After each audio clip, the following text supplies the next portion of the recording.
Dalton.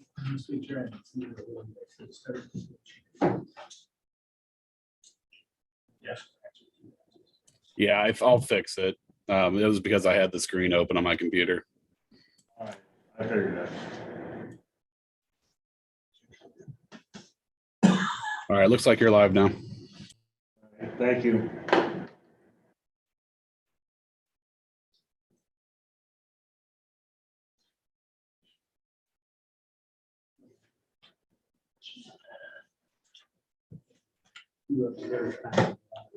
Yeah. What? The pre-budget assignments? Well, Okay, it's 9 Oh, o'clock. committees? No, I Pledge can't. allegiance. I pledge allegiance to the flag of the United States of America and to the republic for which it stands, one nation, under God, indivisible, with liberty and justice for all. Good morning, everyone. Okay, first thing we have is the approval of the agenda. Is there any additions or corrections to the agenda? I have none. I'll make a motion to approve the agenda. It's been moved and seconded to approve the agenda. Any further discussion? If not, all those in favor signify by saying aye. Aye.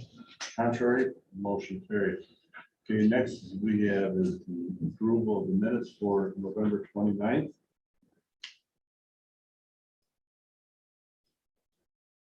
I thought they read well.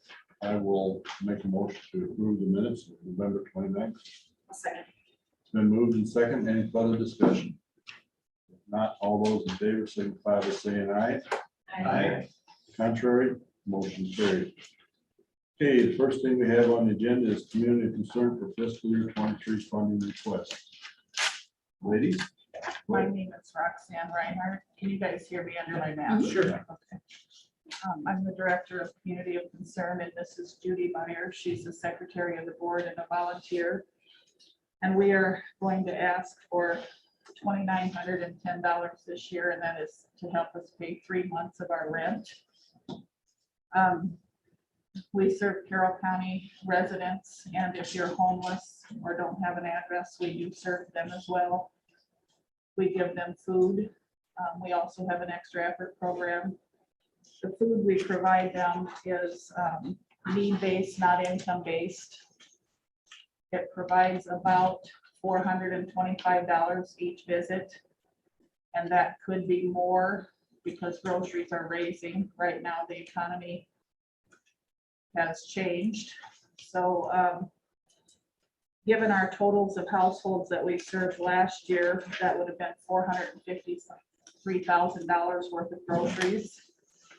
We rely heavily on the community for donations, and if those donations do not come in, we would purchase those groceries. So with the economy the way it is, and with people struggling themselves, we never know how many donations are going to come through that door, but we want to continue giving the people that come through our doors the same amount of food that we give them, so they aren't struggling. So we are asking to help with 3 months worth of rent. And we give out canned foods, the box foods, the frozen foods, perishables. People will come in and donate the produce from their gardens when they can. And then we purchase what we run short of if we don't have it donated. The grocery stores in town are very good about helping us out. They pull things from their shelves and we freeze them. They have to pull it before their expiration date, and if it's frozen foods, we freeze them to keep them until we can use them. So, does anybody have any questions? No, I just see in your purchase food, you had done 128.57% increase. I mean, that's substantial, just what it costs. Yes, and a lot of that was due to meat and stuff that was lower undonated, and we want to, like you said, give the people good quantity of healthy foods and a variety of foods in their food halls. So refresh my memory, you say it's $425 per visit. How often do they visit? Is it once a week? Is it once a month they get $425 or? We're need-based, we're not income-based, so we do an interview when someone comes in to find out what the reason of their needs are. Okay. So depending on their circumstance, they could come in every couple of weeks or once a month, just to get them over that hump of that need, it's not income-based, so you can be low income, but everybody has to live within their means, so we try to budget with people too, as well as help them out. So if my budget might be $2,000 a month, well, that's what I need to live on. So we're not intended to be an ongoing program, but we also realize that sometimes that can't be helped. Social Security people and, stuff like that, that never changes.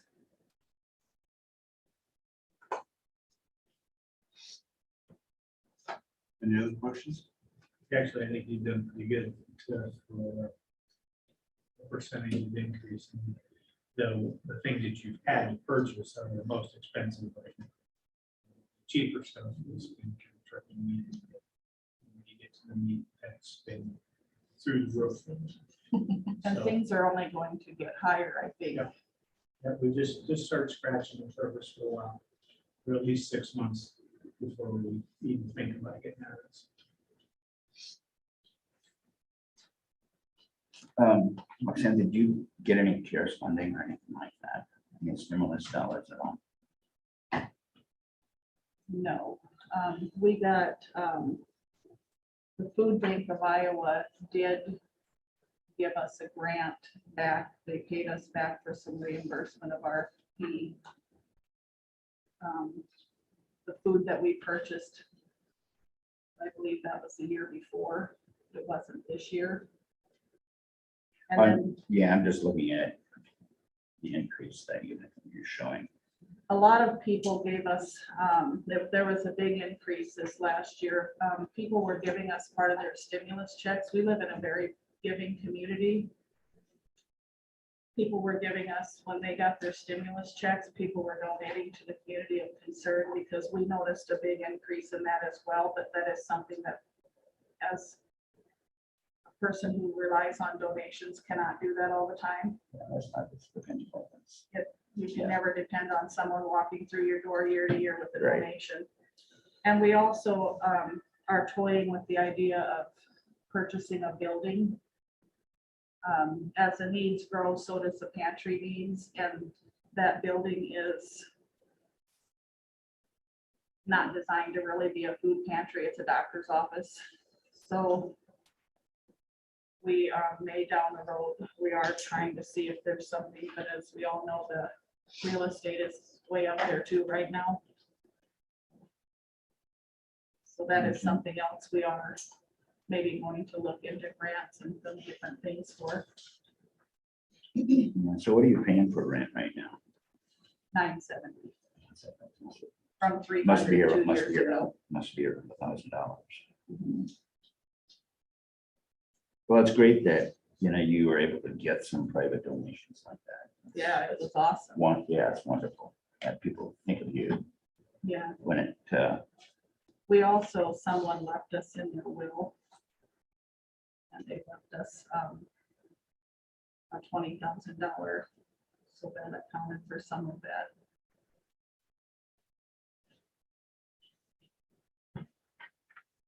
Very good. I think you're right.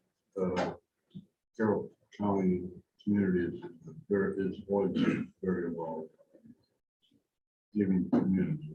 They really Look are. at all the big fundraisers that go on the county. It's amazing how much they keep increasing.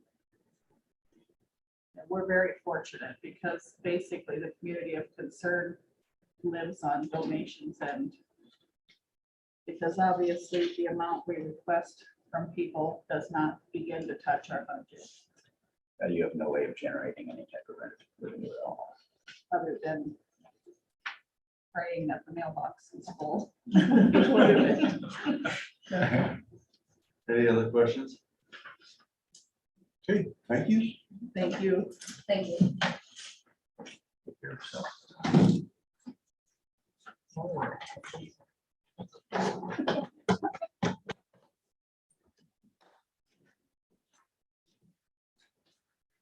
Okay, next we have is the opioid settlement. You are aware that we made that meeting for a while back in regard to this. I did set in on the opioid webinar last Thursday. And there is a time element involved in this, and these need to be done by January 2nd. They did get the settlement done, and it is 50-50 with the state. That's what it's going to be at. So all these documents are here in place. My understanding is what we have is a resolution here that basically approves it and also authorizes John to sign the documents.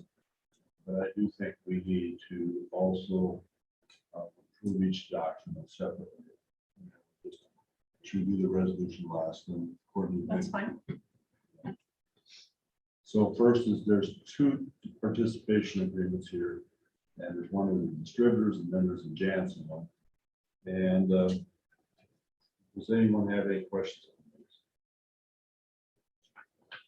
If not, let's go ahead and move on the distributors participation agreement. Is there a motion to approve such document? So moved. I'll second that. It's been moved and seconded. Any further discussion? If not, all those in favor signify by saying aye. Aye. Contrary, motion carried. Next is the Janssen participation agreement. This is the big one right now. Is there any questions on that document? Basically, they've all read identical. I'll make a motion to approve. Is there a second? Second. Then moved and seconded. Any further discussion? If not, all those in favor signify by saying aye. Aye. Contrary, motion carried. Okay, next we have is the resolution 2021-030. This is a resolution that approves both these documents and also gives us, which we give the authority for John Ward to settle and release the claims against the settling defendants. So is there a motion to approve the document? So I'll second that. Moved and second. Roll call. Wait, is there any further discussion first? I think John's doing a great job keeping us informed. I agree with that too, and I guess my only discussion or wishes, I wish it was for a lot more. Well, now remember, this is just one. There's Oh, I more know. of them coming here. Hopefully.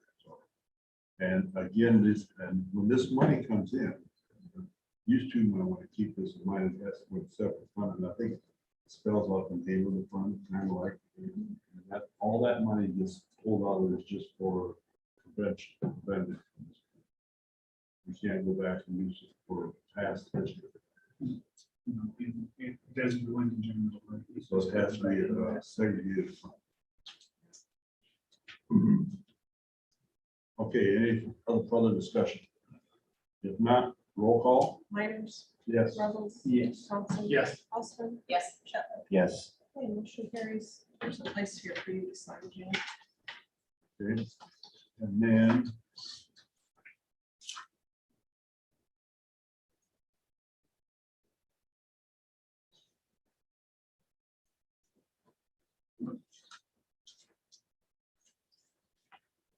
we have the memorandum of understanding of the state and counties. That needs to be also approved.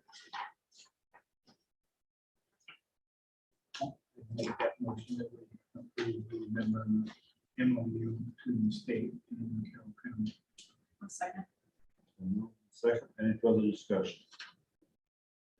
Now, So this is a lengthy document, as John obviously Yeah, reviewed everything. I think he's generated. I think he helped author it. Okay, well, and a lot of this is. Well, mostly this document is signatures. Actually only Yeah. 6 pages, yeah, but but it is. now And I noticed that Carroll County, or City of Carroll's not on there. He says City of Carroll needs to be approached yet, and he will going to take care of that. Yeah, because they have the zero with 10,000. It's only cities over 10,000. Right, they just made qualifying, so that he wants them there, even though they don't get any other money, he was going to allow them hard to that, and he's also kind of established the groundwork that he's going to start lobbying the legislative people too. Because even though the state's getting a piece of this, he wants to point out to them very much, make it very aware that their overhead for running this program will be way more than the recipients will get. So he would like to, he's trying to lobby the state into pushing the money back to the county level again. Like whether it'll be lucky or not, but that's his angle on, and I tend to agree with him. So is the county attorney going to be the POC on this? And Just for our county, just the point of contact, I think. yeah, but so who is going to be charged with the distribution of these reports? That'd be done by the state. Well, And then, oh, you mean what The county county gets- portion? That'd be- Yeah, I guess. It's per capita per county. Well, I understand that, but my question is who's going to be the individual here? Who's going to determine who's going to get these down? All five of us. All five of us. I think. So how is that going to happen? It's gonna be a board decision, and as I talked to John about it, there really isn't a clear path of, any county has got a clear path of how they're going to use that money. Now, we talked about briefly here that new opportunities is probably an option. The main rehab is probably a. That's good where option. I'm getting. to, And I yeah. think those are good options, very good. Yeah. I think they'll be ready to come to us with proposals and we'll do a contract with those. and then Give you $1. I am, There you go. I am gonna talk to Dawn with the mental health side, because that is a little piece of the pie. But I want to make it real clear to her that if we're covering the ground already there, I don't want to recover the same ground. I want to do as much with this as we can. And the thing is, I think whatever we get for county should make sure it gets used for county citizens. Because that is the county's allocation. Even though some of this gets used someplace else, but those counties all are getting the cut. So Yeah, I think through the region, then they all should. but one of the other things that John has talked about, there's about 30% of the counties didn't even participate in this, but we need them to sign off on it in order to get it. Hmm. So the carrot is some type of funds to do one of their projects. Well, it would appear, I mean, New Opportunities does have their substance abuse Right. division out there, and I would think that would be unlikely. I think Me too. Manning will- And Manning as well. They have the expertise of where to apply the money to do the most good. And I think I'd like for them to come in and visit with us about it, but. I agree with Manning, but, the substance abuse reports to the Board of Health as well. So, I mean, you do have a connection there between it.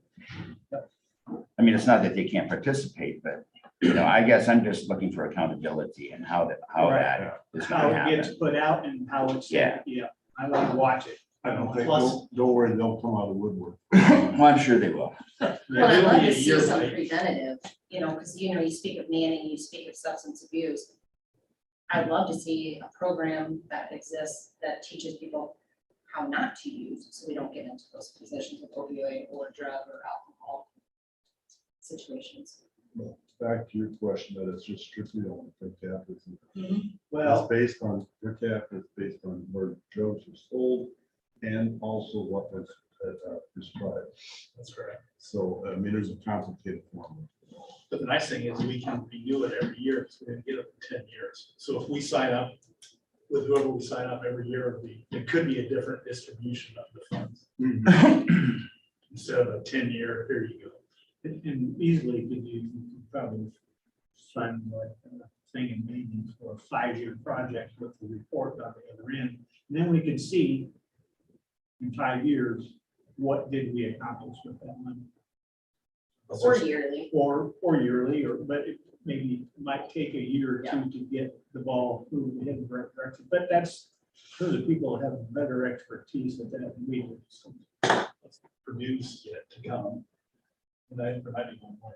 Sacklers. Okay, yeah, somebody's got a loss of bankruptcy in the middle of it too, so we'll drag it out. Okay, any other questions? If not, roll call. Oh, by the way, this is, I'm wrong now.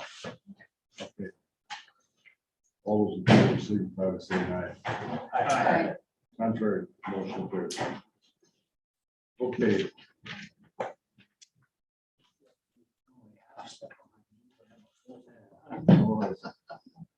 Okay, Pretty good. next is the treasurer's appointment and resolutions. Okay. This you wanna give it a, I think what Rich and I wanted was to have you give an explanation to the board on all the past history, and then we need to bring those resolutions up to date. Because there was never resolutions put in place for some of the appointments. And that's one thing that is required. As far as the salaries, I know that that's within your needs, the budget, but you know, I think that I was kind of set back by the last one and the reasons behind it. So that's why I wanted an explanation. All right. Well, we have new faces in the office because we have people that have left. You know, we have, I have new faces in my office because we have people that have left. So the positions that changed were because of openings in the positions. No one technically got a raise without taking on additional responsibilities in titles. Jean left, I took on as treasurer, so my position was open. Then that person's position was open. It's just kind of a trickle effect because of when people move up, their positions are open. So that's why the main changes in the positions that had happened. So right now we have Brooke Rooney advanced to the to my administrative assistant. She's been in the county since 2014. She's a very quick learner. She remembers people's names, faces, and she's amazing at multitasking. She was honored to take on the responsibility, and so she is my administrative assistant. Casey Burke then took her position as a motor vehicle deputy. She's responsible is to make sure she answers any questions that anyone handles over the counter or on emails about any title transfers, anything motor vehicle related, and she still does the responsibility of driver's license. Rosanna Schultes took on the responsibility as a driver's license deputy, but then when Jesse left, she also took on mobile homes, DSC credits, and still waiting on the counter and such not. Pat Benami is my driver's license examiner, and as you guys well know, she's been with the DOT for many years before she came to the county. So she's our #1 source. We call her Dexter. You can ask her about any question about driver's license, and she'll give you the answer or tell you where to find it in the manual so that everyone in the county is treated equally fair and gets the right answers. Danielle Huffman is our assistant to the clerk deputy. She's our #1 person at the counter right now. She issues driver's license, and she also does motor vehicle title transfers, lien releases, anything electronic on the computer that comes in, she handles that. And then Megan Warnke just started in the office, and she is my motor vehicle clerk. She is learning the driver's license. She will be one of those that will probably go out and do drives also. Right now, we do drives 1 day a week for actual scheduled drives. On Wednesdays, we're full on Wednesdays. Any recalls or medical calls or anything like that, we do on Tuesdays. And then on Fridays, we do driver's license. As far as motorcycle drives, weather permitting. Actually, we just had someone test on Friday. They would like to do their drive hopefully this Friday if it's not raining. So that's my positions in my office. We actually, as far as you were talking salaries, I have 7 people in the office. My motor vehicle fund actually went down. My driver's license fund went down, and so did my treasurer's management services. All of our salaries went down with these different appointments for the salaries. So stop in anytime. You can say hi to them, visit with them, see what's going on. We'd be happy to have you come in the office. Last year, we issued over 5,000 driver's license and ID cards for the fiscal year 2021, which was up over 1,000 from the year before. We also issue, med card filings and people doing testing. None of that is really recorded. We can't give you, I could probably go to the DOT and ask for a generated report to say how many people are testing. People test, but they may not necessarily pass the first time. So for example, we can have a kid come in and he could test 4 times and still not pass, but we'd only issue it till he passes. So, that's not in those numbers, obviously, that we're waiting on those customers either. We do have, our motor vehicle went up last year by over $400,000 motor vehicle registrations from the year before. So even with COVID, people are still buying cars, people are still registering cars. We're still really busy with that. We are still doing by appointment only for driver's license, but if we have drop-ins, we have, obviously, if we can fit them in, we do that. We do tax and motor vehicle by just walking. You don't have to make appointments. So, any questions? Any questions? Megan's the only one who's not the deputy. So going forward, they'll make a percentage of your. Yes. Yes. And like I said, with all their appointments, they're all still less than what we were a year ago in budgets.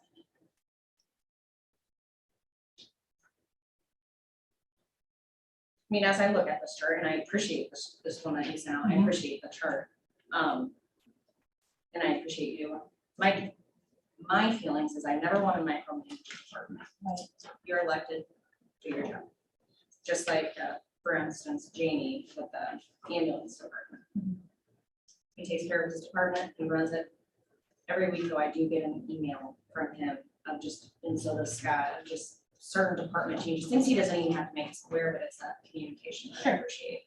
And, maybe I need to take the time more to come into your office to understand kind of what's going on. And that's something I'd be happy to do. I just have never known that they've done something like that in the past. I'd be more than happy to send out an email. And I know you're like saying that the appointments, you're a little unhappy. No one can predict the future. And did we know that we were going to do changes of 3 employees in 15 months? Did Brooke know that she was going to go from a clerk to an audit deputy administrative assistant a year and a half ago? No, in her wildest dreams, she would have never just guessed that. Is she happy that she has that responsibility now? Absolutely, because there's people, I worked in my office, I've been there for 29 years, and some of those girls, they were longtime people. They waited and worked through that. You just kind of waited till your turn came up. Her turn just happened to come up in a short time. Is she qualified for the position? Absolutely. Absolutely. She remembers people's names. She remembers people's situations. And one thing in my office you need to do is multitask. She can multitask and she can do it very efficiently. She does not make mistakes. If she does, we kind of giggle about it because humans make mistakes. She barely makes a mistake. Does she deserve this position, this raise? Yes, she does. I'm happy to have her as my right-hand person because if I'm not going to be there, she's the one I want to be in my office. Now, is she making as much as I was? No, because she doesn't have the experience. She's only been with the county for 2014. I'm not going to give someone the same pay as I was that I've been there for as many years because she still doesn't know everything. Will she get there? Yes, she will. Not today, is she there? No. So that's why she's not at the same percentages as I was. But I will be more than happy to send out weekly reports, monthly reports, anything in my office. Maybe I just make the time to come. I look at the spreadsheet from an outsider, because you run your department, we can't, you're within your budget. These are some hefty increases, but you're justifying it with saying that they took on new job requirements. There's some pretty big increases. But I look back at the increases of the ones before too, people before me, they had hefty increases too, because when you start at such a low salary, my beginning salary in my office is very, very low. So if you take on a responsibility as a deputy and you're going to do a percentage of me, it is going to be a heavy increase. Is it going to be like that every year? Absolutely not, because they're like basically at their top at what they're going to be as far as the job positions are. Administrative assistant, the only thing next would be the treasurer. Audit deputy, the only thing up next besides that would be the administrative assistant. So they are at their top because they they got that position. They waited for their turn and they deserved it, and that's why they got it. Now, like I said, did they want that within a month and a year and a half of time? No. Did I want that? No. It just kind of turned out and worked out that way. So, I'm not disagreeing with what you're saying, yeah. I'm just yeah. having this communication of how I feel when I looked at this. Yeah, most people you sit back and think it'd be, 5-6 years between point A and point B. This just happened, like I said, tiny. It's just how it happened. Lucky for them, but bad for looking at the point, I mean, I guess that's the only thing I felt when I got this, I was like, huh. But But if you look It's your down below department, that, so- that's true too, that chart too, people did get raises and Yeah. stuff too. I mean, I looked over everything you sent with the fine tooth comb, because I was trying to understand it to the best of my knowledge, but. and the percentages that they did receive were actually less than the percentages that were received from the people before them, so. Because like I said, I do feel that they have to, work their time and stuff too, but as far as responsibilities to, do they deserve it? Yes, because they work really hard and they work with a lot of customers. And very efficiently. It's not one of those that you can make mistakes. You have to make sure everything's done right. I guess really that's all. Well, I don't look at this, the increases, it was just a hefty amount. I think you had told us you were planning on doing something like this, but we weren't expecting this. And my main concern was that after the beginning of the fiscal year, there was also those increases in there again. And I understand that was due to a change of status again. But there again, wasn't that done a little premature? I mean, that evidently the one person hadn't left the office yet. And They were took given over raises? they took over the responsibilities as soon as she gave her 2 weeks notice. So they took on those responsibilities and started doing So those they jobs. won't take a reduction then? I don't know. I mean, I think the big thing, Mike. Because things did shift My over. concern on this whole thing is, you have the right to do what you do in your office. We have control of the budget. We have to answer taxpayers, regardless of what you do. When we see this, if they would see this, they're gonna say, holy crap, private industry will get that once in a while. I think it would be nice. Like I said, we knew you were gonna do some of this, but I think we should have kept more informed on this. Just have a communication that you're gonna do this. Right. Because this was brought to us by a private citizen. And that, so when that was brought up, I asked for reporting to get his figures. And I mean, I can see why they were looking at it. And well, that's one thing bad about public service. Your salaries are published and everybody in the God's creation. Yeah, and I don't know knows if they it. were published yet, were they? Or the salaries No. published? July, but They were just July. July. The annual ones. I've seen it for a long fiscal time. 21. Yeah, and, So- And the state auditors did question it too. They wanted to see it in the minutes, like Right. where it had been approved and it wasn't, and that's kind of what brought on. And like I said, if it wasn't for the fact of the one person moving to another office, that jump that you're questioning about would have never happened. But, I can't expect her to take on the responsibilities and not get the pay for the responsibilities. Because then she probably wouldn't take, you can only, you don't want them working and doing everything the previous person was doing and not getting paid for it. And she did not get the same pay as that other person was. It was less, so I did take that into consideration when I did it. I mean, I didn't just throw numbers out. I sat there and I looked at it and I compared it with the numbers of the people that had those positions before that. And I kept it right in line, but below what those other people were making. And I'm still below my budget by quite a bit. I think I'm almost $30,000 below budget total in salaries. Well, I think from what I looked at, it looked like you're pushing right up against that salary, figure what you put in the budget last year. That's Yeah. What I looked at. Last year's budget still had Jean's salary in there too, I think. Well, and 6 that's, months of James, Yeah. right? Mhm. That's the other thing, is like Gene's budget salary should not probably been taken out a long time ago, so that would make them bad and flop. So, but we needed to get this done, so we get everything kind of back up to speed, and as Courtney said, the auditors did pick this up. Now, what they're gonna do, but I don't know, but we wanted to get this. Yeah, no, none of them came to me and questioned me any of it. They didn't question me. I know they didn't question. Say, they'll look at like the total salaries, and if anybody's over like the 2 or 2.5%, they want to know why. And usually it's in the minutes. You know, somebody got a new position, so I think it's good that we're getting them in there, because then we can show it is documented. And I know it wasn't, we didn't go when Jesse was my administrative assistant, so I don't know if you have to go back and do that from last year. I think we're just gonna do what's current. John The one said we're from just gonna December do, 1st. we're gonna do one from this point. Last August, when I took over, I appointed Jesse as my administrative assistant, and we didn't do anything with her. So, I mean, if we need to go back and sign something for that, we can. I think this blank will get us what the auditors are gonna want. Sure. I think that'll get us square enough. I don't think we need to go back. Yep. It was the percentages that raised the flags through the constituent and through the auditors. They both got the same situation. It was substantial.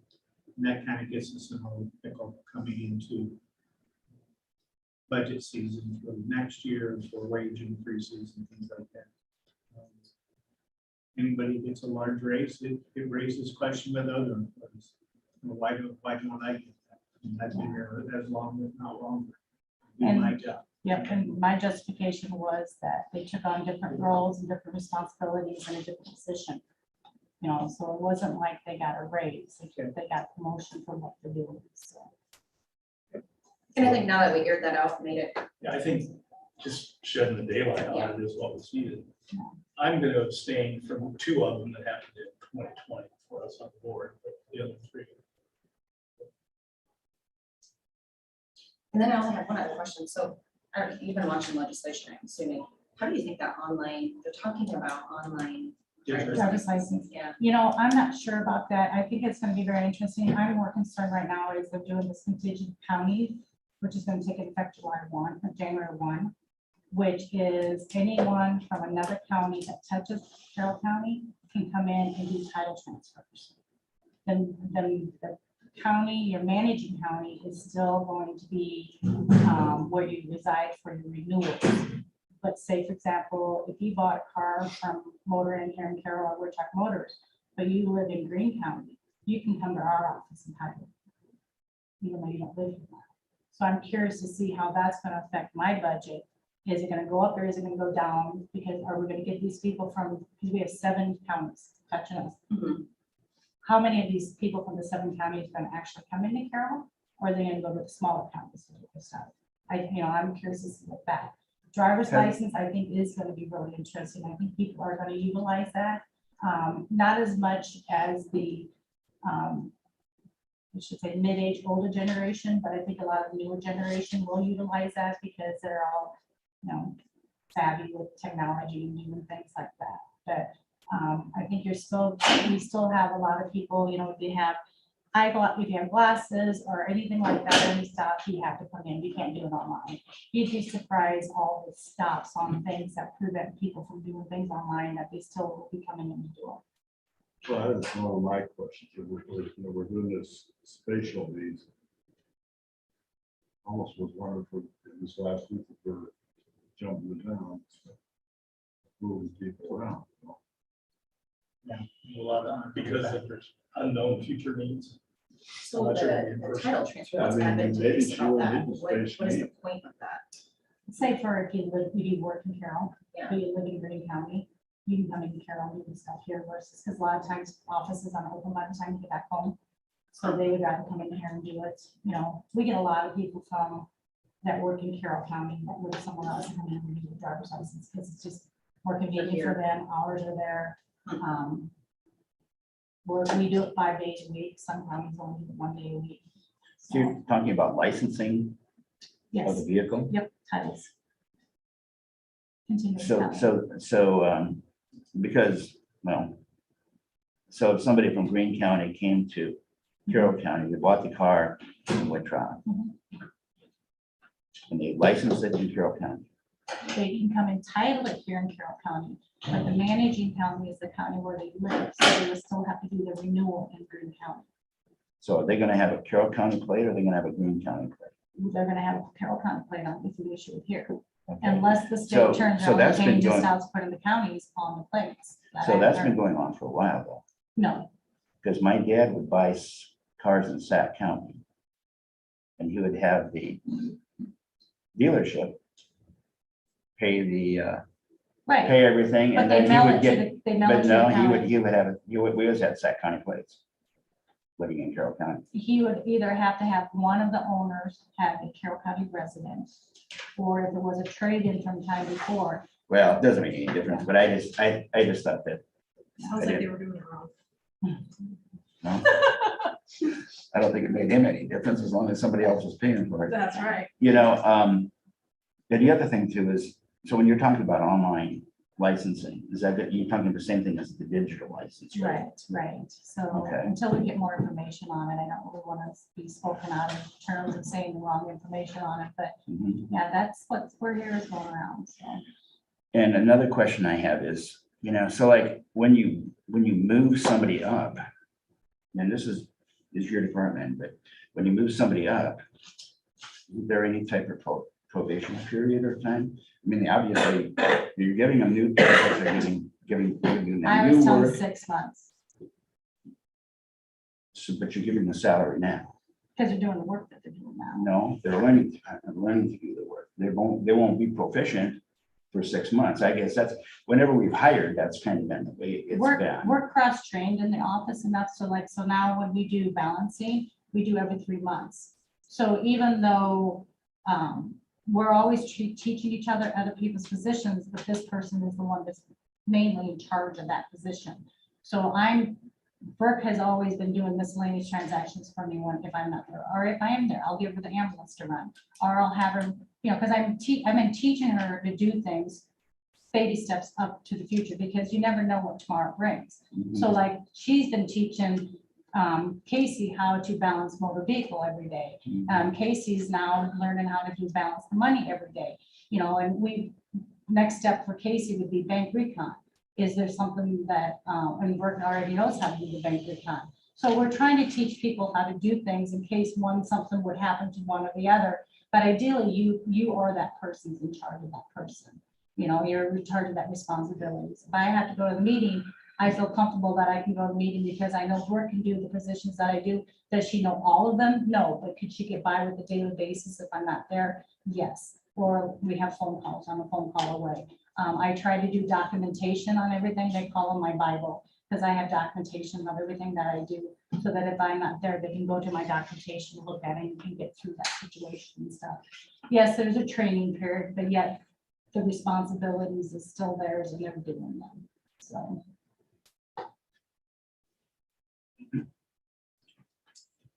Any other questions?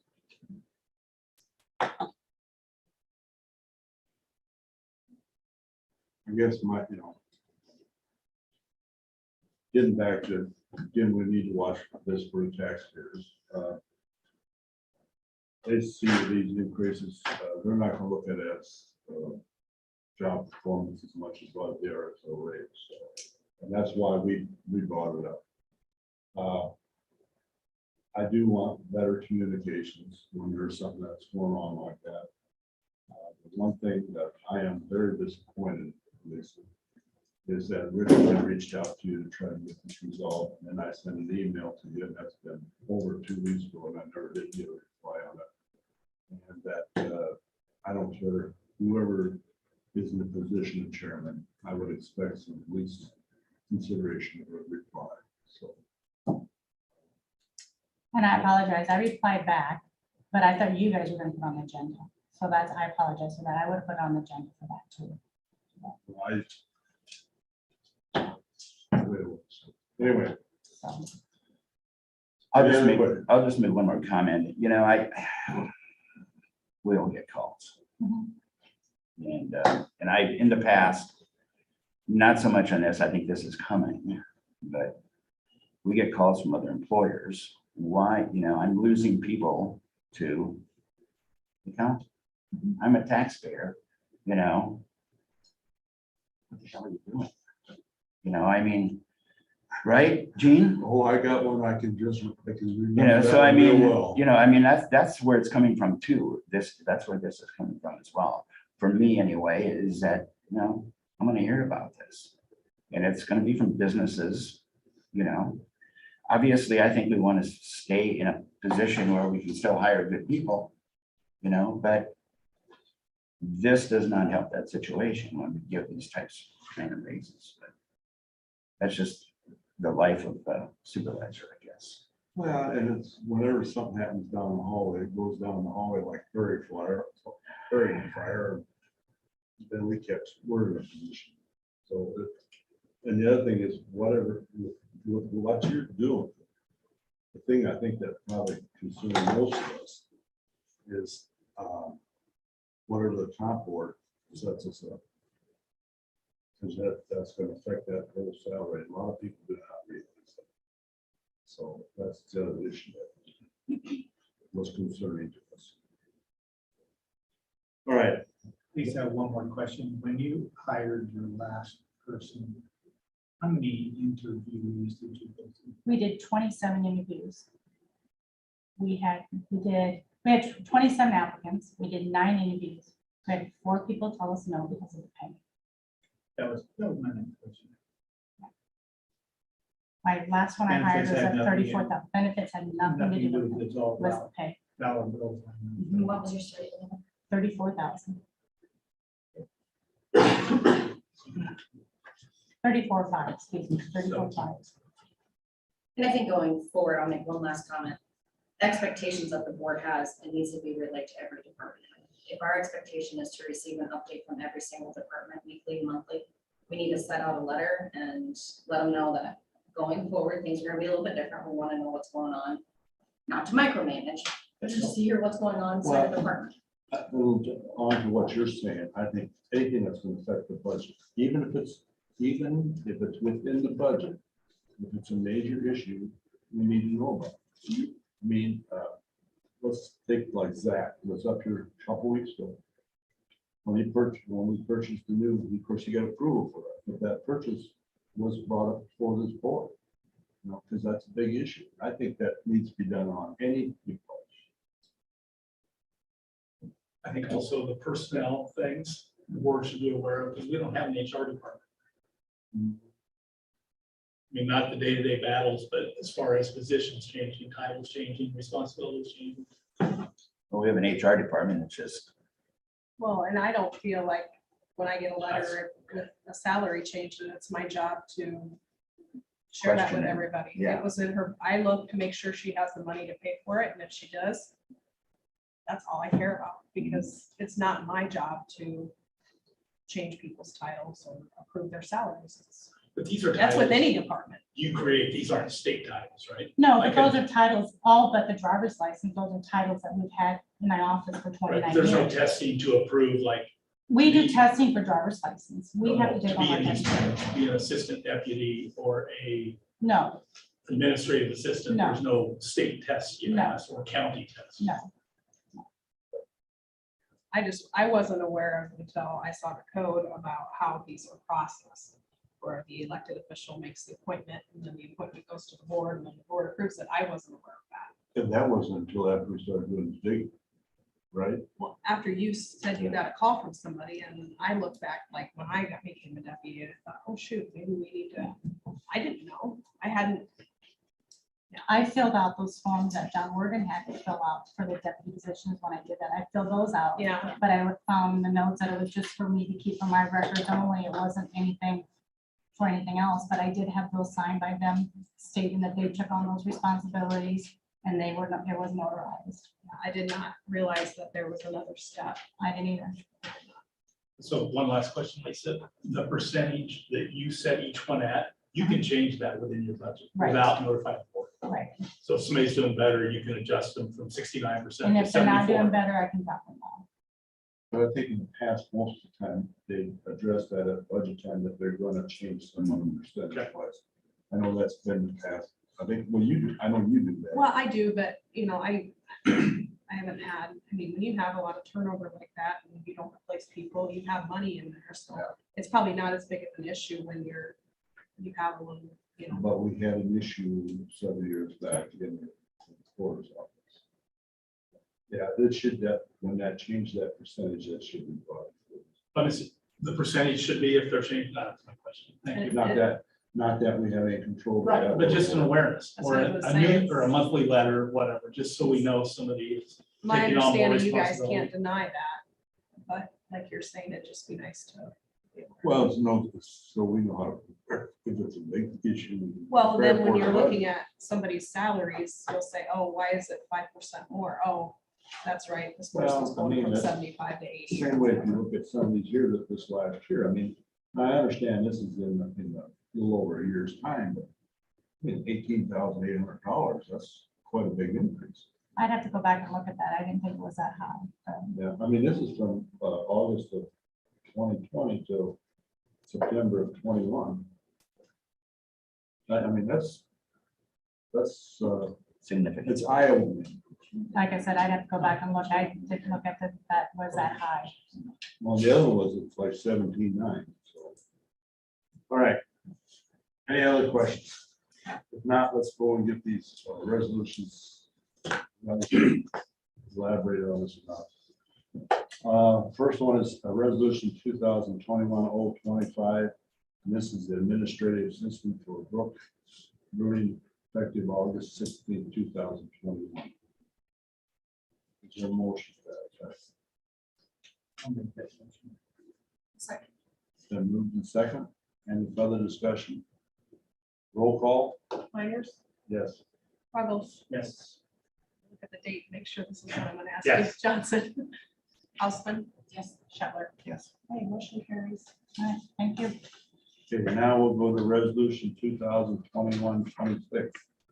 026, this is for approving Casey Brook to set the position of auto deputy, August 16, 2021. Is there a motion to that effect? I'll make a motion. Then moved in second. Any further discussion?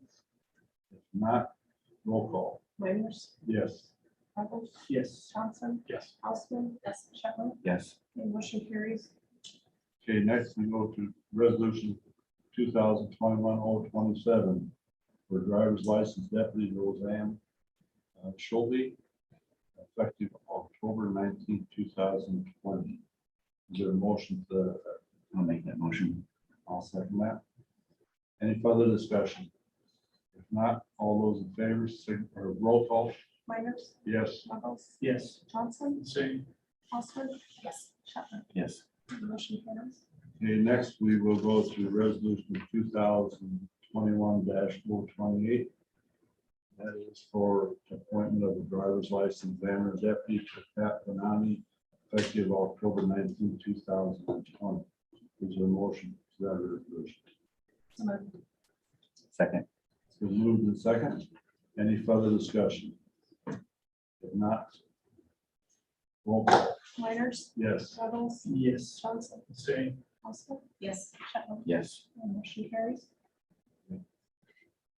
Next, we go to resolution 2021-029.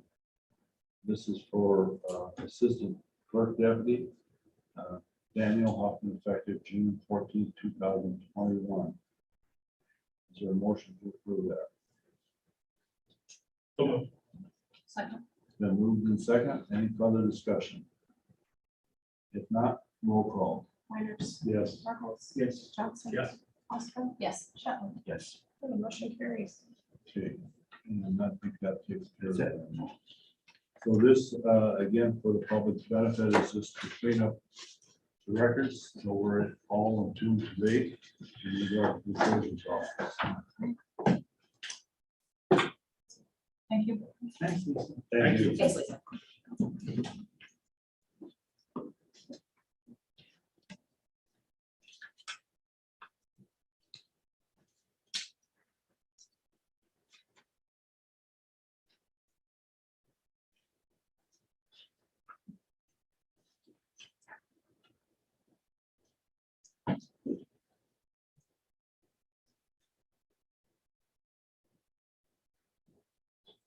It's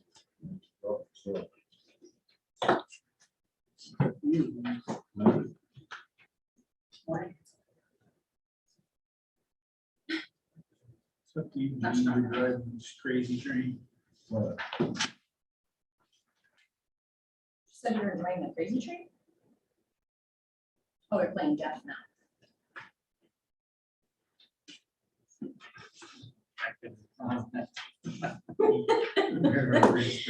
This morning I said something at we had a meeting at 7 and I said something. And Rich is like, I'm deaf now.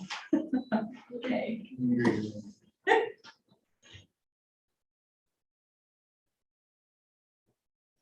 Like I told you, I tell my wife, I think you're just fine, I choose not to come in. Well.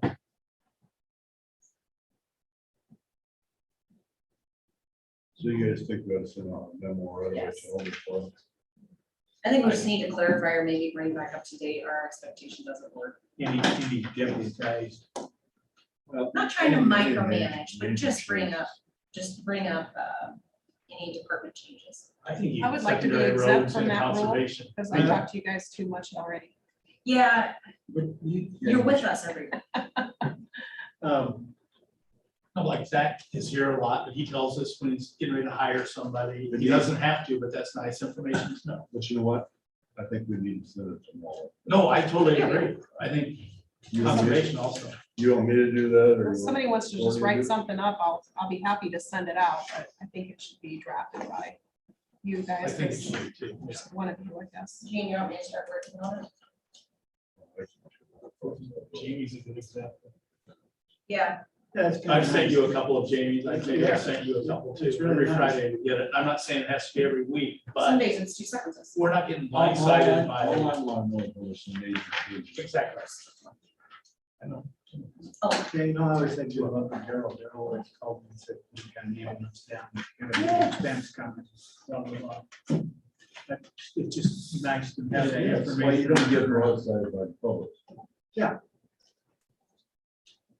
Well, like, You you get called broadsided. us and told us about the deputy.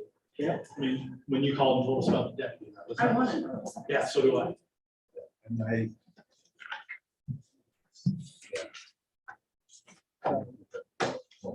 Well, no, but it's one of those things that vehicle's gonna sit a little longer than normal because they're sick.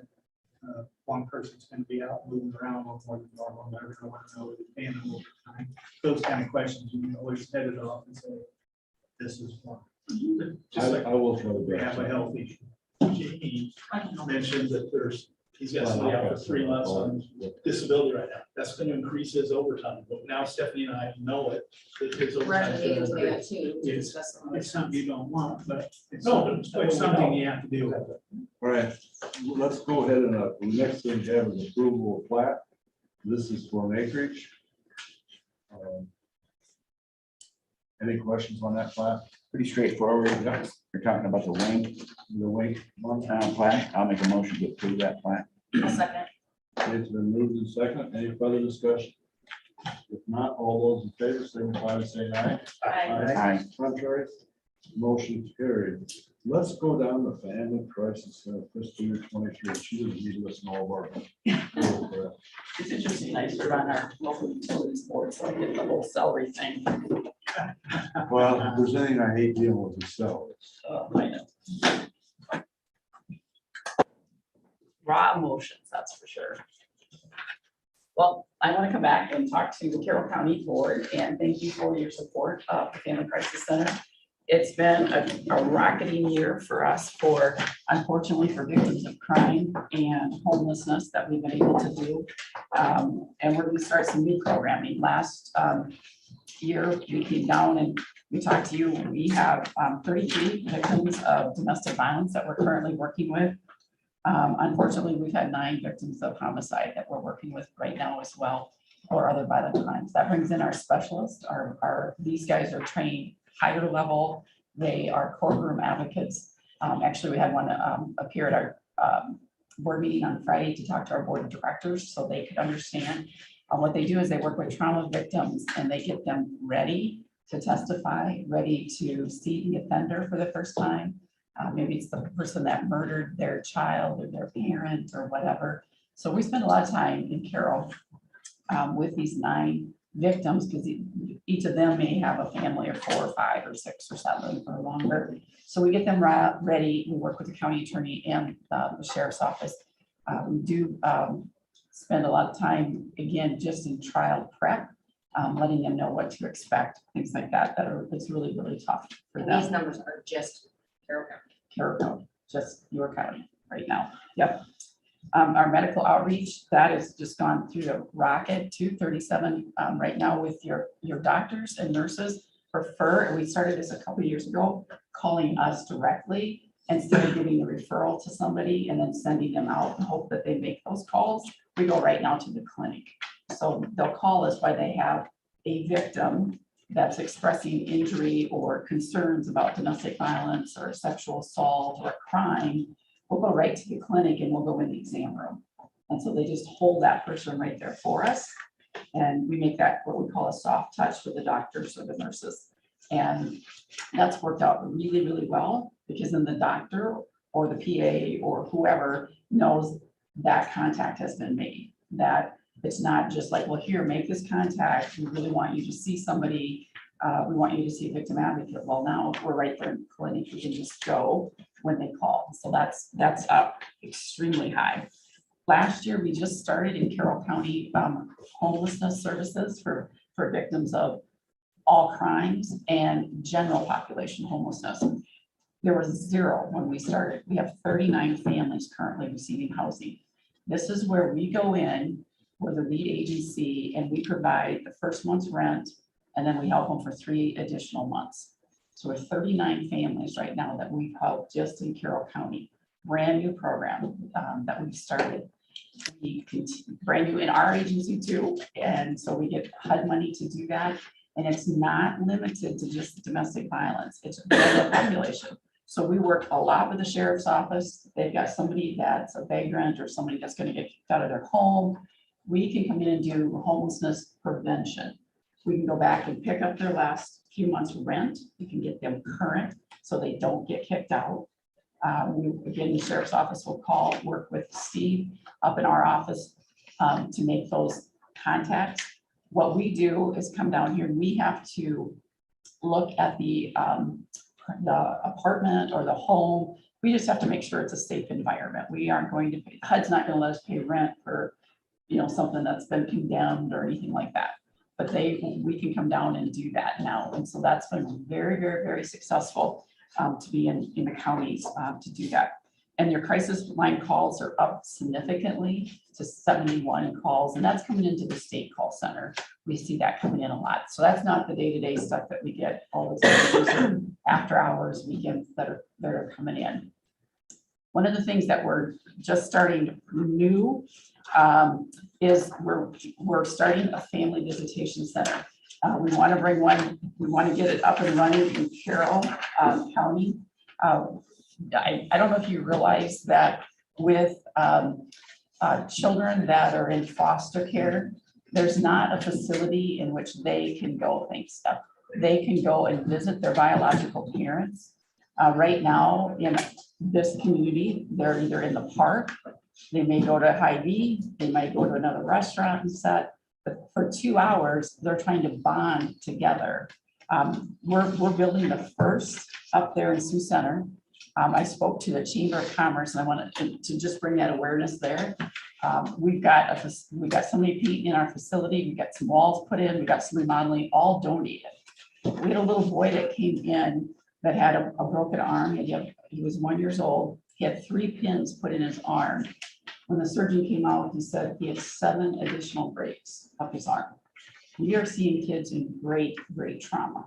So if they're in foster care, we don't take, your social workers are putting them in foster care after there's been trauma. So we need to continue to care for these kids in foster care by providing an environment in which they can see their biological parents. The whole part of that is reunification when it's safe. But they have visitations for about a year. Right now, they don't have any place to go. The library is the one that we hear a lot of too. We need to get some things set aside We're building this right now in Sioux Center. It's the first in the state. We've heard that there's one down by Johnston that's trying to get going. I've toured through South Dakota and Minnesota, and they're asking me, like, you look at Iowa, there's nothing. There's no visitation centers. Do you guys not care about foster kids? Do you not care what's going on? One of the things that we're doing is writing a grant through OVW, Office of Violence Against Women, to branch out to make this in our region, to get foster care visitations in a facility that's safe, secure, and is staffed. So the kids are protected. The social workers come in, they do the visitation, they sit there, they make the notes. We have attorneys asking us to provide staff to film them if they're not already involved with DHS. That's a whole nother legal thing that we're working on. But the main purpose of this is to really help people that are in domestic violence situations and the attorneys and the foster kids. That's why the federal government, Office of Violence Against Women, issues these grants only to domestic violence providers in the nation. That's the only persons that can apply for those grants, because a domestic violence agency must be present in the development of all visitation centers, as far as they're concerned. Last year, we asked Carroll County for $10,000. We received $6,000. We are grateful.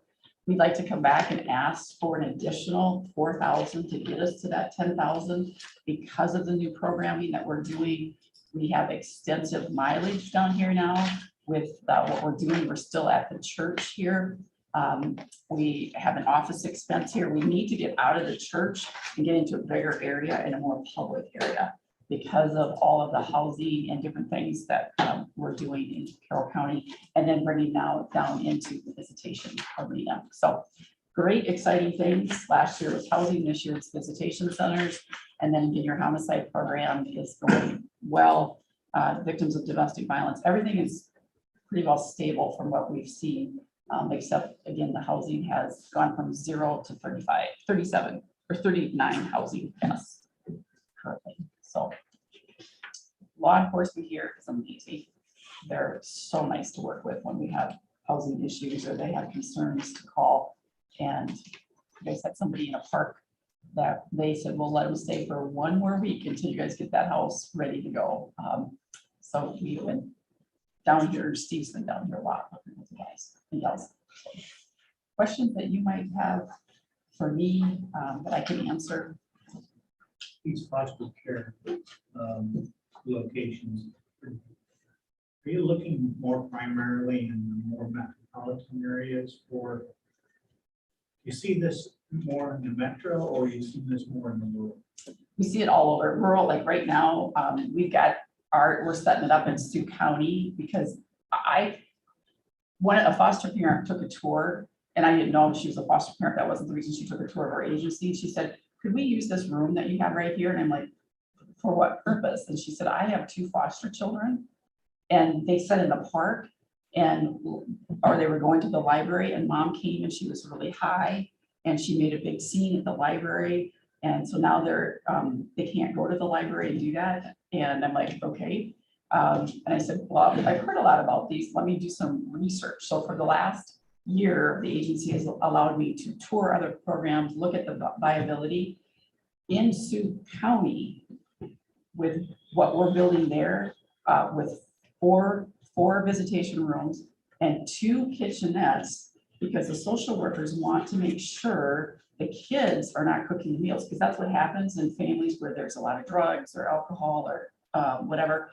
If the roles have been reversed. So like Stephanie's daughter is making all the meals.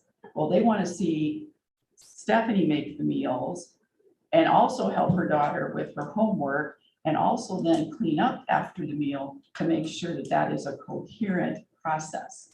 So that's been switched. So we're putting 2 kitchenettes in with cameras so the social workers can sit there to evaluate that reunification process. 4 living areas where they just can sit. We were asked to bring in some rocking chairs. We have no government money at this point. We just had the community open up and start putting money into it. We've got over $400,000 right now, because we have a mom that her baby was taken away at 2 months. She's trying to bond with this child, and she's walking around Walmart trying to bond with this child. There's no place to sit. The library doesn't want them because of the issues that have happened in the past. So she comes in, and the only thing they asked for was a rocking chair. Well, we put some furniture in these rooms. We've got a little refrigerator there. We've got some snacks there. We're doing the best we can until we can get a CDBG grant. We're building or looking at a community development block grant to remodel some of our rooms so we can add more space. The same is true here, is that we want to look at real estate, not buyers. So is there an area where we can do that? It doesn't have to be a big area. No, Sioux Center is like, what, 8,000 people. I don't live there. I live on a farm by Rock Rapids, but you have the need here. When they said that they could feel that in Sioux County, Carroll County is a lot bigger. Can you, if we talk to your foster care folks, I would be surprised at how many and what's going on down here for foster care. How long are these visitations for? 2 hours, once a week. And then we would go to the courts with anybody on protection orders or in domestic violence. We'd ask the judges to only have visitations at this particular center for the safety of all involved. True story, true story. In the Family Crisis Center sets, one of my staff persons came to work in the morning and was beaten by her partner during an exchange for the weekend. She came into work and he said, he wanted me to come show you what he did. He wanted me to, and he was laughing about it. And I'm like, let's call law enforcement. Let's get this stopped. But right in our own parking lot, it happened to one of my employees in an exchange. So there'll be an exchange area plus a visitation area. It's the first in Iowa. So we're going to break ground. And then my next goal is to come here and do it, because I know Stephanie will help me do it. No, it's one of those things that we really need to get into another bigger area and then see how far we can draw down in this area. So those cameras in those rooms where it has, like, my daughter started cooking, sit back, just kidding, but they're not trying to gain custody back, because obviously they're gonna act different in a surveillance room than they would taking them out of that situation. Are they trying to prove their parenting abilities? Yes. And it's different. Which I'm all for surveillance, trust me. Yeah. It needs to happen, but. The only time that we would do surveillance is if the social worker isn't in present, which in South Dakota, when I was there for days watching them, they would set and type everything out, which put the responsibility on the visitation center. And I was like, oh, I'm glad we don't do that in Iowa. Iowa, they have to have the social worker right there. It's private attorneys that are requesting that there be supervised visits that is not part of the DHS. That's where we would have to go in and make those notes for the attorneys and then be willing and ready to testify, again, with domestic violence cases. So this strictly is for foster, not for, this is only for foster children. No, I mean, For any children that their attorneys want supervision, and then there are parents. So let's say my husband and I, we're divorced, we can't stand each other. We don't want to exchange kids. So we're gonna go to the visitation center on Friday afternoon. I'm gonna drop off the kids. I'm coming in on the north side of the building. I drop off 3 kids. They go into the exchange center. There's people there playing with them. I leave. 15 minutes later, my husband comes to the south side of the building and he comes and gets the kids from the visitation center. That's a requirement from the federal government. 2 separate doors, 2 separate parking lots, cannot be intermingled or interchanged at all. So we got some, I mean, we do have that right now, but we need to make some alterations in the building, hence the CDBG grant, so. So how does the foster program fit in with that housing program? Kind of a follow-up That's anybody. That can be anybody that is behind on their rent. It can be general population. It does not need to be just or a victim of domestic violence or any crime. It can be anybody that the sheriff's office calls, DHS calls, says, hey, so-and-so's behind on their rent, they need help, and then we come in and help them. Now, we've extended like through our funds through December, and so we're calling Des Moines saying, hey, we've done really well. And so truly, they're pulling funds out because some programs just aren't doing what they need. So, but housing is anybody, general population, domestic violence, anybody. Anybody the sheriff's office calls and says, hey, DHS calls, hey, maybe a doctor calls or somebody says, hey, we need some help here. There's no parameters on that. So how closely do you work with DHS on a lot of these? Say foster. Foster care, Yeah. that would be our victim advocates would be their partner involved right along with them. So they work with the DHS. Yeah, we want to work, we don't work in a vacuum. We need each of these parties to do what they do best. And then we'll come in and substitute or add to what they're doing. Because we have some really good folks here in Carroll County, and they're really in touch with what's going on. So we appreciate that. When you say really good folks, you're talking about DHS. In the sheriff's office, particulars, right, in Okay. county attorneys and stuff like that. I personally don't work a lot, but my staff works with the DHS. And we will get a lot more familiar with them as we start the foster care program for visitation centers. Well, you know, I know several foster families, and some of them are just amazing. Mhm. I mean, the ones that I know are, but you hear about these that fall through the cracks, that where you have a couple who has a couple kids and we can make more money Mhm. if we. How does that happen? I mean, vetting those individuals. I have And, nothing to do with. well, I mean, that is a agree. serious I agree. issue. Yeah, I can piggyback on that. You know what frustrates me? A woman that may not be able to conceive a child. Why does it cost so much to adopt? Why, I mean, just the whole, there's things in that system that are screwy. And you're right, foster parents that meet these children, but they're getting a check every month. How do they fall through? But do you know, Yeah. check their home?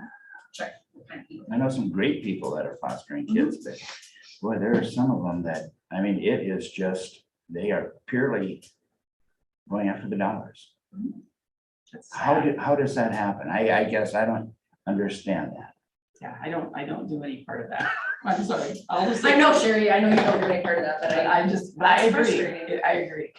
And with those really great people that are in foster care, we're gonna hire a foster parent to run this program. And it helps them. It's like, I don't have to worry about where my kids are for visiting their mom, because I know they're at the Family Crisis Center where it's a safe, secure environment. And they're not gonna get kicked out of there. And they're her foster kids. I mean, she represents, these are my kids and I've got to make sure they're protected. And those are the kids that got kicked out of the library. Those are the kids, their mom came and she brought a meal, because one of the things they do is they need to feed the kids. Well, there was no plates, no napkins, nothing. And so we have all of that stuff now present. So they can go into our closet. We have all of that. But I was blown away when this came to me just about a year ago and just said, there's nothing for our foster families. And then I worked with DC and they said, well, about this time, Christmas time, we'll put a grant out. And if you want to apply, you can apply. And I'm like, okay. Sure. oh, I know, she will. She's had a pretty fantastic first 1 year. I hope so. Yeah, congratulations on all your awards and achievements. Oh, thank you. Yes. Any other questions? Sure. So did you get any COVID dollars? We did get some PPP money over a year ago. Is that it? I think he's got it. You know, I guess another Yeah. general comment that I'm going to make is that a lot of times I think that when I first started as a supervisor, it just seemed to be like there was just so much duplicated services. And I'm still trying to figure that deal out. As far as, But you're right. I mean, it really is. But yeah, thank you for what you do. Absolutely, absolutely. Any other questions? Thank Thanks. you, Sherry. Yes, As thanks. always. And we'll be going through the process, so. Into the process. Well, Merry Christmas. Oh. Yes, I appreciate that. Yes, good to see you again. Nice to see you. You too. Thank you. Merry Christmas. Merry Christmas. Okay, next we'll go through manure management. Annual updates, we have 93 Wolf Creek Farms, section 22 of Richmond are added acres. 756 Woodford Creek Farms, section 27 Richmond Township, no changes. 755 Woodford Creek Farms, section 28 Richmond Township, no changes. Those are your manure management for this week. Next, we have committee reports. I can go first. Last week had the retirement party. Tuesday. And then Friday, I had Hungry Canyons Alliance meeting in Portsmouth. Really, there's not a lot of funding there right now, so we had some guys speak to us on different ways to stabilize banks, different products you can use, and then there's also this, it's called a wall max to avert flooding and things like that. It's a plastic with it's kind of hard to do. I'll have to show you guys the product, but so we listened to that, and then we had a scoring committee after, and a certain individual that owns land along a stream had applied to Hungry Canyons for cost sharing, stabilization of banks. Well, that's not what we do. So, and to set a precedence, you can't start doing it for one person and not the other. Comment I made was, unfortunately, they did buy crop ground that has water going through it, and Mother Nature sure likes to change her direction, so we can't put riprap on one farm and not on the next. So we did deny that cost share. That was it last week. This week today I have the daycare, I have the ambulance at 2, and then I have a daycare meeting. And then tomorrow, the comp board meeting. Wednesday, Thursday, we have the Stevens group, and then I also have the newspaper and radio. Pretty slow.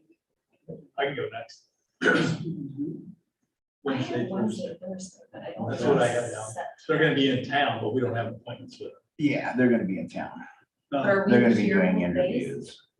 Pardon me? Are we here? No, No. We're- Okay. Just in case we want to reach out to them. I didn't know if we No. had to come up and. No, if you wanna reach out to them, they're gonna be around. I just. Okay. Okay. Yeah. All right, I'll go.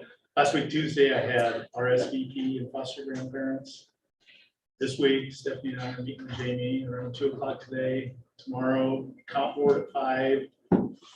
Friday, Webster City, not sure if I'll Zoom or drive for the second district judicial meeting. That's all I have. Okay, start with No, just personnel. You're the budget. If you want to switch, I will. Yes, you too, or You his. should almost switch that. I will switch. Oh, what's that? Thought I was off that. No, I got Courtney changed that too. Thought we put the shot on the budget for ambulance. The last thing I was now, I had to change. Do you want to Anyway. change that? What are you gonna spot? We're not. He's just taking the ambulance. That's fine. Hey. What's that smile about? ambulance is gonna be one. Yeah, just put my name in there. So, forever. Should be right underneath the bus. I gotta sort back from carrying it in. I didn't say anything. Yeah. All right, I'll go next. Last week I had a retirement on Tuesday. That's all I had last week. This week, comp board tomorrow night. I try to do the District 1 Supervisor in Zoom on Wednesday. And then Region 12 on Thursday.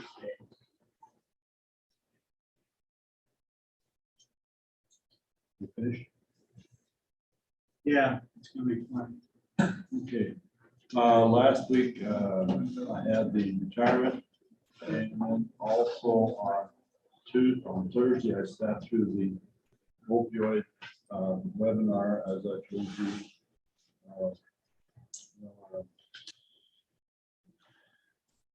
Things seem to be going along pretty well there. And we're fortunate. I think John's involved in this pretty heavy. This week I have on board on Tuesday night, and then I also have policy council on Tuesday night. And then Wednesday is District 1 ISAC meeting in Boone. And then Thursday evening I have New Opportunities Board meeting, and Friday I'm supposed to meet with the manager, Mike Weaver. And also next week, let's put that on the agenda. Do you have a copy of the resolution on communication board? Yeah. I'll give that to you. We will probably adopt the Comm center. comm center on that 28E agreement. And they'll have two of them over on their side, one to disband their portion of the old part, and then the new one. So we'll get that better. You see the copy. Yeah, but I think it'd be beneficial to, yeah, make sure that everybody has a chance to I'll look get at it. that. All right. That's this one. Okay, last week, yeah, it was just a lot of correspondence with the Stevens group on questions that they had about different things, of which I really probably didn't have the answer, that I refer on to someone else for them to have the questions. Just a lot of that. Are Texts you and gonna have emails. face-to-face contact with them when they're here? Yeah. Are you sitting in on any of the meetings? or- Well, or- no, not really. You know, it's, I mean, they're doing it. And, you know, they're gonna, we're gonna be just as, you know, as far as the Board of Health is gonna be just grilled, you know, with questions and that type of thing.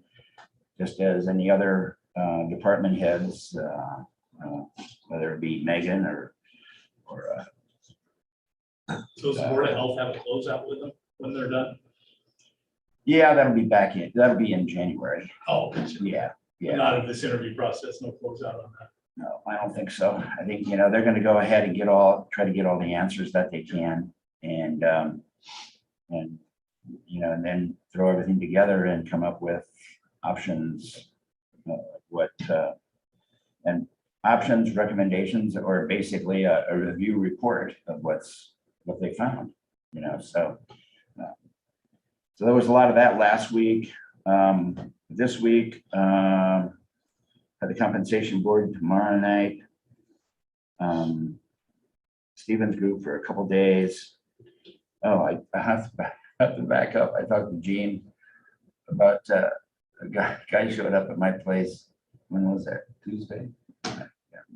Anyway, he wanted to put a beaver. He wanted to trap a beaver up on Marylebone Creek, and so he wanted to know if there was a bounty Bounty again this year? on those. So I referred him on to Zach, but yeah, that's the first time I've ever had somebody visit me, I guess. I could be driving by. Whatever. So this week's gonna be pretty busy, especially with the Stevens group. So I think secondary roads has a Christmas party this week. Oh, I seen something about that. Oh, out of Swan Lake Heat Shelter. Thank you. What's that? Friday at 1 o'clock. I don't know if I'll be able to attend that. Really? My doctor's It is. That one I it is. think we did. You might. Ones you like. Oh, it's good. Good food.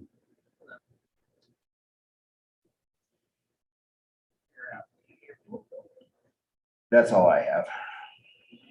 Okay, Courtney, you have anything?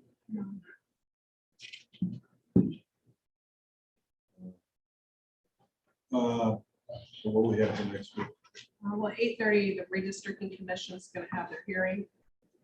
Obviously, you guys don't have to be present for that, but it'll be right before our board meeting. Bill Day, have that comm center resolution. New Opportunities is gonna be here at 9 for their funding request, and Carroll County Fair will be here right after that. Dean, right, it's Friday at 1. Good. Yes. Okay, Take if your there's play right nothing back. else, we're in order for a motion. So moved. Second. Okay, if we move to second, any further discussion? If not, all of in favor, signify by saying aye. Aye. Contrary, motion carries.